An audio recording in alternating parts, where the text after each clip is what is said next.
2014 में सत्ता में आते ही सबसे पहले तो जो हमने इस कंपनी को ब्लैकलिस्ट किया था उस ब्लैकलिस्ट को हटाया और अब इस कंपनी के ऊपर से प्रोक्योरमेंट बैन हटा दिया सरकार ने। मतलब खूब खरीदो इन माल इस कंपनी से, जिसको प्रधानमंत्री जी ने कहा भ्रष्टाचारी, गृह मंत्री ने कहा बोगस, देश के रक्षा मंत्री जी ने संसद में खड़े होकर कहा कि ब्राइब्स एंड करप्शन का पर्याय है ये कंपनी। उस कंपनी के ऊपर से प्रोक्योरमेंट बैन हट गया और ये अचानक से नहीं हुआ है, उसकी भी कहानी समझाऊंगा आपको। तो पहले कुछ तथ्य लेके आया हूं, जो सच्चाई है वो सच्चाई आपके सामने रखूंगा।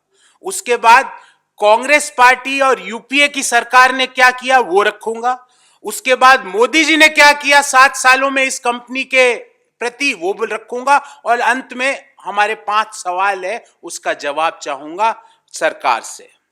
सबसे पहले तो सच्चाई ये है कि कल ये पता लगा कि लियोनार्डो स्पा, जिसका नाम पहले फिनमैकेनिका थी, जो कि अगुस्ता वेस्टलैंड की होल्डिंग कंपनी है, उस कंपनी के ऊपर से प्रोक्योरमेंट सरकार ने हटाया। यह सच्चाई है।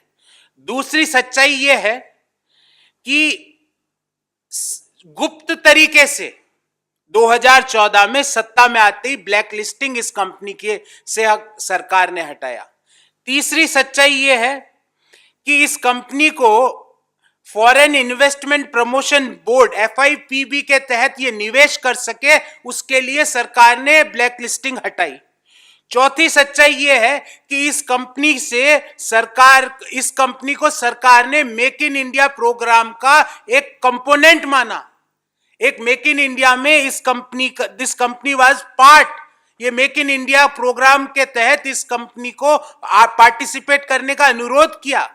और अंतिम सच्चाई यह है कि जब से मोदी जी आए, सत्ता संभाली, इस कंपनी के खिलाफ जितने भी केस थे वो सब हार गए।